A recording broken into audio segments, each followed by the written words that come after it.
সুধীমণ্ডলী ভাই বোনেরা, আসসালামু আলাইকুম। গত 16 বছর যারা এই ফ্যাসিবাদী শক্তি বাংলাদেশের জনগণের ঘাড়ে সিন্ধুবাদের মতো চেপে বসেছিল, তারা 71-এর মহান মুক্তিযুদ্ধের ইতিহাসকে পুরোপুরিভাবে বিকৃত করে দিয়েছে। জনগণকে ধারণা দেওয়া হয়েছে যে 71-এর মহান মুক্তিযুদ্ধ ছিল একটি রাজনৈতিক দলের যুদ্ধ, তারাই যুদ্ধ করেছে, বাকিদের তেমন কোনো অবদান নেই। প্রকৃতপক্ষে মহান মুক্তিযুদ্ধ ছিল সাধারণ মানুষের যুদ্ধ, পিপলস ওয়ার। এই যুদ্ধে সকল পেশার মানুষ, ছাত্র, যুবক, সৈনিক, শিক্ষক, প্রতিটি সামাজিক জীবনের প্রতিটি স্তরের সাধারণ মানুষ এই সংগ্রামে অংশগ্রহণ করেছে, জীবন বন্ধ করে লড়াই করেছে এবং অবশেষে স্বাধীনতা অর্জন করতে সক্ষম হয়েছে। যে বুদ্ধিজীবীদের স্মরণ করার জন্য আমরা উপস্থিত হয়েছি, তারা ছিল দেশমাতৃকার অত্যন্ত দেশপ্রেমিক সন্তান। বিশ্ববিদ্যালয়ে যারা শিক্ষক ছিলেন, আমি এদের অনেকের ছাত্র ছিলাম। মোফাজ্জল আজাদ চৌধুরী, গিয়াসউদ্দিন স্যার এবং আরো অনেকের সাথে, যারা মুনির চৌধুরী, এদের সাথে ব্যক্তিগতভাবে পরিচিত ছিলাম। মুগ্ধ হয়ে ক্লাসে তাদের লেকচার শুনতাম। স্বাধীনতা যুদ্ধের শেষ পর্যায়ে যখন পরাজয় অবধারিত, তখন এই সূর্য সন্তানদেরকে হত্যা করেছে এই আর্মাদ বাহিনী।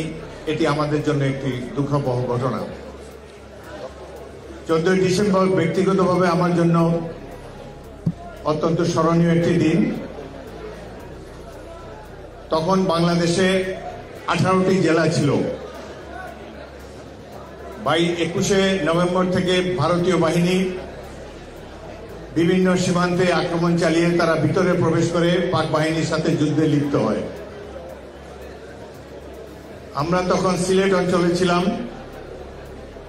ইস্ট বেঙ্গল রেজিমেন্টের 1ম ব্যাটালিয়ন, জেড ফোর্সের একটি অন্তর্গত একটি ব্যাটালিয়ন। এই জেড ফোর্সের কমান্ডার ছিলেন বিখ্যাত মুক্তিযোদ্ধা, স্বাধীনতার ঘোষক, পরবর্তীকালে মহান রাষ্ট্রপতি জিয়াউর রহমান। 18টি জেলার প্রায় সকল জেলাগুলোই ভারতীয় বাহিনী একক প্রচেষ্টায় দখল করেছে। একটি মাত্র জেলা মুক্তি বাহিনী দখল করেছে একক প্রচেষ্টায়, সেটি হল সিলেট জেলা শহর। দখল করেছে মেজর জিয়াউর রহমানের নেতৃত্বে 1ম ইস্ট বেঙ্গল। আমি এই আক্রমণ পরিচালনা করেছিলাম। 14 ডিসেম্বর সকাল থেকে এমসি কলেজের প্রিন্সিপালের বাসায় অবস্থিত পাক বাহিনী আমার কোম্পানির উপরে আক্রমণ চালায়।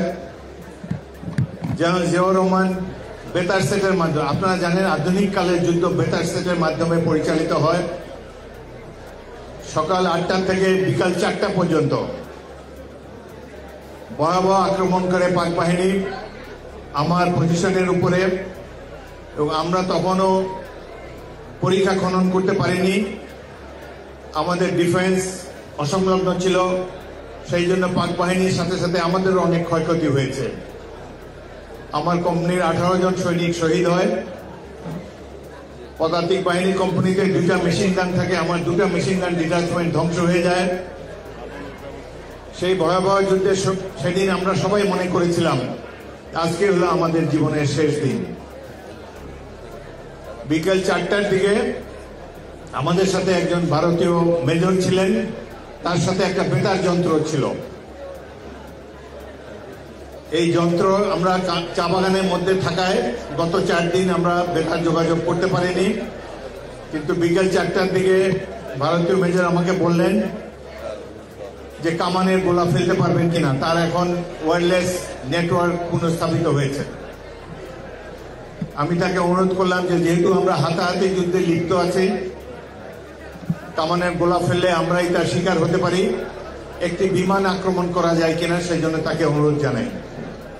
4টার দিকে 2টি ভারতীয় মিগ বিমান এসে আমাদের উল্টা দিকে পাক বাহিনীর পজিশন এমসি কলেজের প্রিন্সিপালের বাসায় 15 মিনিট ধরে রকেট নিক্ষেপ করে এবং তাদের সিমেন্টের বাংকারগুলোকে উড়িয়ে দেয় এবং পাক বাহিনী তখন সারেন্ডার করার জন্য সাদা পতাকা উড়িয়ে দেয়। এইভাবেই সিলেট জেলা শহর জেড ফোর্স মুক্ত হলো। সারাদিন ব্যাপী এখনো বেতার সেটে মেজর জিয়াউর রহমানের কণ্ঠ আমার কানে ভাসে।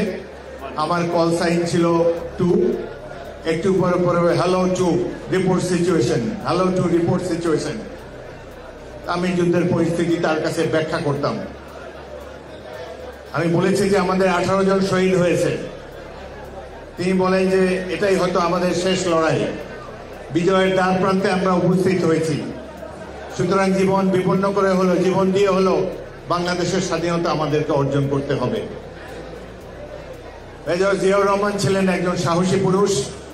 তিনি কেবলমাত্র স্বাধীনতা ঘোষণা করেই নিরস্ত হননি। অন্যান্য সেক্টর কমান্ডারদের মতো তিনি ভারত সীমান্তের ভিতরে দীর্ঘ সময় অতিবাহিত করেননি। আমরা যারা জুনিয়র অফিসার ছিলাম প্রথম সারিতে যুদ্ধ করেছি, পাক বাহিনীর সাথে হাতাহাতি যুদ্ধ করেছি।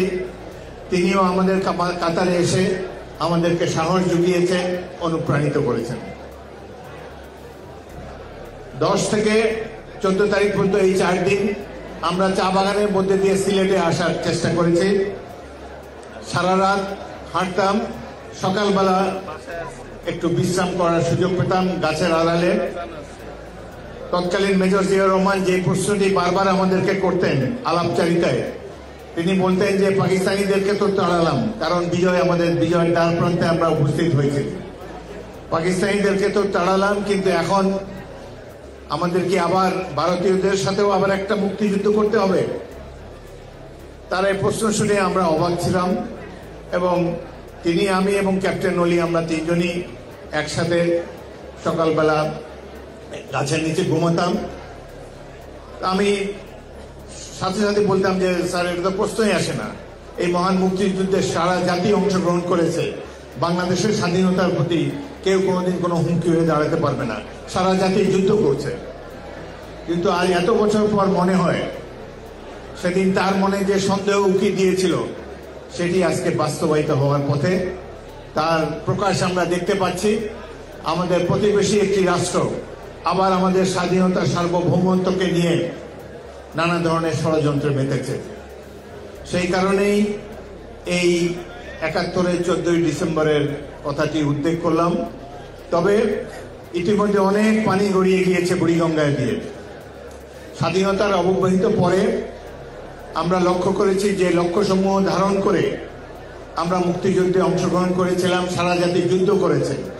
সাম্য, মানবিক মর্যাদা, সামাজিক ন্যায় বিচার, এই লক্ষ্যসমূহ অর্জনের জন্য অযুত মানুষ জীবন দিয়েছে, সারা জাতি যুদ্ধ করেছে। কিন্তু তৎকালীন ক্ষমতাসীন দল আওয়ামী লীগ, তারা তাদের দলের সমৃদ্ধির জন্য ব্যস্ত ছিল। জনজীবনে কোনো পরিবর্তন তারা আনতে পারেনি এবং বাংলাদেশের গণতন্ত্রকে তারা ঝেঁটিয়ে বিদায় করেছে এবং একটি একদলীয় রাষ্ট্রে পরিণত করেছে বাংলাদেশে। বিগত 16 বছর ছিল আমাদের জন্য অত্যন্ত কঠিন পরীক্ষার সময়। আমি বিএনপির সকল নেতা কর্মী আন্তরিক অভিনন্দন জানাই তাদেরকে, যারা 16টি বছর অনেক কষ্ট করেছেন জীবনের বিনিময়ে এবং এই ফ্যাসিস্ট বাহিনীর বিরুদ্ধে মোকাবেলা করেছেন পথে প্রান্তরে, যার ফলে যুদ্ধের শেষ পর্যায়ে জুলাই আগস্ট মাসে সাধারণ ছাত্ররাও এর সাথে যোগ দেওয়ার ফলে আমরা বিজয়ী হয়েছি এবং অবশেষে আমরা আবার একটি সুযোগ পেয়েছি। অনেকেই বলে যে দেশটি দ্বিতীয়বারের মতো স্বাধীন হয়েছে, কিছুটা সত্যতা এর নিশ্চয়ই রয়েছে। আমরা আশা করব যে গণতন্ত্র প্রতিষ্ঠার জন্য, যে ভোটাধিকার প্রতিষ্ঠার জন্য আমরা লড়াই করেছি, আমরা তার দ্বার প্রান্তে উপনীত হয়েছি। আমরা আশা করব বর্তমান সরকার অতি অল্প সময়ের মধ্যেই গণতন্ত্র এবং ভোটাধিকার অর্জনের জন্য একটি নির্বাচনের রোডম্যাপ ঘোষণা করবেন, যাতে করে 71-এর মহান মুক্তিযুদ্ধের লক্ষ্য আমরা যেন অর্জিত হয়েছে বলে দেখে যেতে পারি। আমরা একটা সমৃদ্ধ বাংলাদেশ, গণতান্ত্রিক বাংলাদেশের জন্য সংগ্রাম করেছি এবং আশা করি আমাদের সকলে অংশগ্রহণের ফলে আমাদের সেই স্বপ্ন বাস্তবায়িত হবে।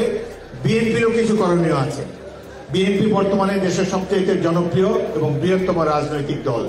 আমাদেরকে নিয়ে অনেকে অনেক ধরনের কুৎসা রচনা করবে, আমরা যেন এইসব কুৎসাকে মিথ্যা প্রতিপন্ন করতে পারি, আমরা যেন শহীদ জিয়াউর রহমানের আদর্শ ধারণ করে একটি সমৃদ্ধ বাংলাদেশ গড়ার জন্য তার পটভূমি আমরা রচনা করতে পারি। আজকে এই হোক আমাদের কামনা। আপনাদের সবাইকে অসংখ্য ধন্যবাদ।